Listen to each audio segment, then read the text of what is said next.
होठों से छू लो तुम मेरा गीत अमर। इस अभिनेता ने फिल्मी पर्दे से लेकर राजनीति तक अपनी प्रतिभा के दम पर एक अलग मुकाम हासिल किया। मेरे प्यार की उम्र हो इतनी सनम तेरे नाम। एक जमाने में दर्शक उनकी दमदार एक्टिंग के कायल थे।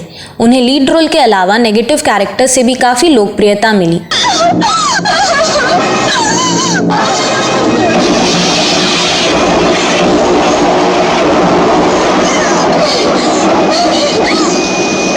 अस्सी के दशक में फिल्मों में अपने अभिनय के दम पर दर्शकों के दिलों पर राज किया। जन्म जन्म का साथ है तुम्हारा हमारा तुम्हारा। नुक्कड़ नाटक और थिएटर से अपना सफर शुरू करते हुए फिल्मों में नाम कमाया और फिर राजनीतिक पारी शुरू की। मैं बात कर रही हूँ इंसाफ का तराजू, निकाह, उमराव जान और भीगी पलकें जैसी फिल्मों में दमदार अभिनय करने वाले राज बब्बर की, जिन्होंने 2 बार शादियां की और अपनी पहली पत्नी से तलाक लिए बिना ही एक एक्ट्रेस संग घर बसा लिया था। इस तरह से मेरी जिंदगी में यही नहीं, जब उनकी पत्नी की अकाल मौत हुई तो उसके बाद वह किसी और एक्ट्रेस के प्यार में पड़ गए। वह अपने खुद के बेटे को भी मनहूस मानते थे और उनका बेटा भी उनसे बचपन से ही बेइंतहा नफरत करता था। यही नहीं, माँ बाप के प्यार से महरूम उनके बेटे को 12 साल की उम्र में ही शराब, गांजा और ड्रग्स की ऐसी लत लगी कि उसका बचपन, जवानी और करियर सब तबाह हो गया। इस वीडियो में जानेंगे और भी बहुत कुछ। आप बने रहिए हमारे साथ।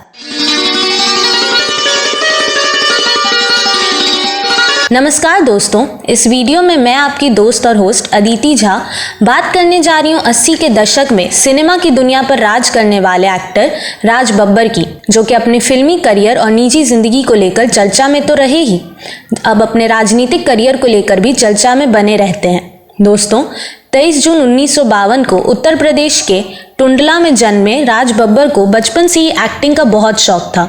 इसलिए उन्होंने दिल्ली में नेशनल स्कूल ऑफ ड्रामा में एडमिशन ले लिया। वहां उन्हें नादिरा ज़हीर से प्यार हो गया था। दोनों नेशनल स्कूल ऑफ ड्रामा के छात्र थे।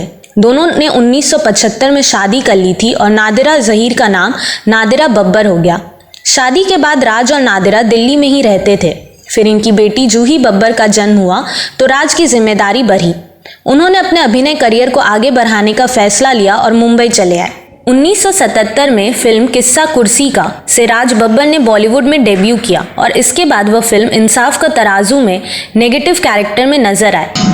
यहाँ तुम्हारी आवाज सुनने वाला कोई और इसी नेगेटिव कैरेक्टर से राज बब्बर को खूब पॉपुलैरिटी मिली। उसके बाद उन्होंने प्रेम गीत, निकाह, भीगी पलकें, उमराव जान, अगर तुम ना होते, हकीकत, जिद्दी, दलाल जैसी शानदार फिल्मों में काम किया। बन जाओ गीत मेरी प्रीत अमर कर दो। उन्होंने न सिर्फ हिंदी बल्कि पंजाबी फिल्मों में भी काम किया।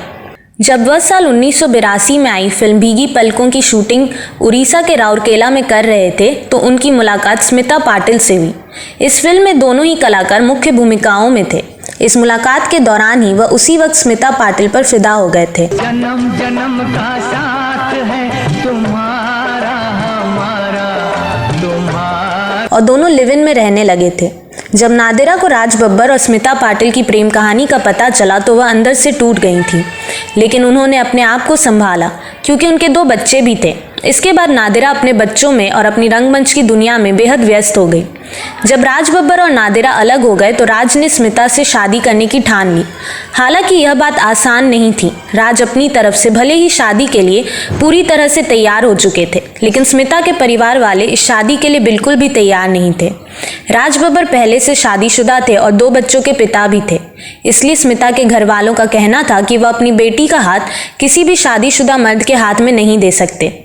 लेकिन स्मिता भी राज बब्बर से उतना ही प्यार करती थी, इसलिए उन्होंने घर वालों की एक न सुनी और राज बब्बर से शादी करने का फैसला कर लिया। शादी के बाद स्मिता गर्भवती हुई और 13 दिसंबर 1986 को उन्होंने एक बेटे को जन्म दिया। उसका नाम प्रतीक रखा गया। प्रसव के बाद उनकी तबीयत काफ़ी बिगड़ गई और इन्फेक्शन की वजह से स्मिता को एक के बाद एक उनके सारे अंग फेल होते चले गए। अपने बच्चे के जन्म के 15 दिन बाद ही मात्र 31 वर्ष की आयु में ही उन्होंने इस दुनिया को अलविदा कह दिया। फिर नन्हे से प्रतीक की परवरिश उनकी नानी माँ ने की। राज बब्बर स्मिता पाटिल से बेइंतहा प्यार करते थे और वह स्मिता पाटिल की मौत के गम से बाहर नहीं निकल पा रहे थे। वह अपने और स्मिता के बेटे प्रतीक को मनहूस मानते थे क्योंकि उनके जन्म के कारण ही स्मिता की मौत हुई थी। इसी दौरान उनकी रेखा से नज़दीकी बढ़ गई। दोनों ही गम में थे और इसी टूटे दिल की वजह से दोनों करीब आ गए। जब से तू दिल में आया सजन। राज ने एक इंटरव्यू में रेखा संग अफेयर के बारे में बात की थी। इंटरव्यू में उन्होंने कहा था कि कुछ परिस्थितियों के कारण हम एक हो गए थे। उस समय रेखा लंबे समय से चले आ रहे रिश्ते से नाता तोड़ चुकी थी। हालांकि उनका अफेयर ज़्यादा गहरा नहीं था, लेकिन वे निश्चित रूप से सिर्फ दोस्त नहीं थे। वह रेखा के प्यार में तो थे, लेकिन उतना नहीं जितना वह स्मिता के साथ थे। खबरों के मुताबिक जब रेखा ने राज बब्बर के सामने शादी का प्रस्ताव रखा तो उन्होंने साफ इनकार कर दिया था। इससे रेखा बहुत टूट गई थी। उन्होंने उसी समय राज से रिश्ता तोड़ लिया था। इसके बाद कुछ ऐसी खबरें भी सामने आई थीं कि फिल्म निर्माता हबीब नाडियाडवाला की धमकी के बाद राज बब्बर और रेखा का रिश्ता खत्म हुआ था। हालांकि इन बातों में कितनी सच्चाई है, इसके बारे में पुख्ता जानकारी नहीं है। रेखा से अलग होने के बाद राज बब्बर एक बार फिर अपनी पहली पत्नी नादिरा और अपने दोनों बच्चों के पास लौट आए और नादिरा ने उन्हें फिर से अपना लिया। लेकिन राज और स्मिता के बेटे प्रतीक की परवरिश उनकी नानी माँ ने ही की। प्रतीक बब्बर अपने पापा राज बब्बर से बेइंतहा नफरत करने लगे। प्रतीक ने मीडिया को दिए एक इंटरव्यू में कहा था कि मेरे पिता के पास मेरे लिए वक्त नहीं था। सब लोग मुझे मेरी माँ की कामयाबी की कहानी सुनाते थे, लेकिन मुझे हमेशा से यही लगता था कि माँ मेरे साथ क्यों नहीं है। माँ तो दुनिया में नहीं रही, लेकिन पिता के पास मेरे लिए वक्त नहीं था। लिहाजा प्रतीक का बचपन बेहद मायूसी भरा रहा। ऐसे में प्रतीक को ड्रग्स की लत लग गई। जब प्रतीक ने ड्रग्स लेना शुरू किया था तो उस समय वह मात्र 12 साल के थे। प्रतीक को इससे छुटकारा दिलाने के लिए 19 साल की उम्र तक 2 बार रिहैब सेंटर भेजा गया था। उनकी चिंता में ही उनकी नानी की मौत हो गई। हालांकि समय के साथ प्रतीक बब्बर ने खुद को संभाला। अब तो वह अपनी फिटनेस और डाइट का खास ख्याल रखते हैं। प्रतीक ने 25 साल की उम्र में बॉलीवुड में कदम रखा। उन्होंने कुछ फिल्मों में काम भी किया, लेकिन वो एक फ्लॉप स्टार किड के तौर पर जाने जाते हैं।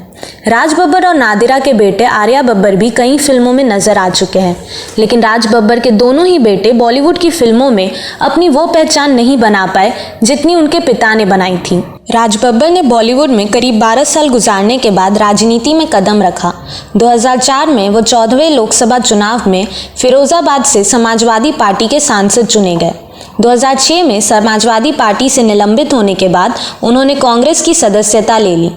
कांग्रेस के प्रवक्ता रह चुके राज बब्बर ने 2014 लोकसभा चुनाव में गाजियाबाद से अपनी किस्मत पर फिर आजमाई, लेकिन इस बार जनता ने उन्हें नकार दिया। अभी हाल में लखनऊ की MP MLA कोर्ट ने उन्हें 2 साल की सजा सुनाई है। साथ ही 8,500 रुपये का जुर्माना भी लगाया है। राज बब्बर को यह सजा 26 साल पुराने एक मामले में कोर्ट ने सुनाई है। कोर्ट के अनुसार राज बब्बर को सरकारी काम में बाधा डालने और मारपीट करने का दोषी ठहराया गया है। उस दौरान राज बब्बर सपा के प्रत्याशी थे। हालांकि इस मामले में उन्हें कोर्ट ने अंतरिम जमानत भी दे दी है। तो दोस्तों, राज बब्बर के बारे में क्या कहना चाहते हैं? आपके पास राज बब्बर से जुड़ी कोई और जानकारी हो तो अवश्य साझा करें। यह वीडियो कैसा लगा कमेंट बॉक्स में ज़रूर बताएं। अगले वीडियो में मैं फिर फिल्मों, गीतों और फिल्मी हस्तियों से संबंधित जानी अनजानी जानकारियाँ लेकर हाजिर हो जाऊंगी। तब तक के लिए नमस्कार।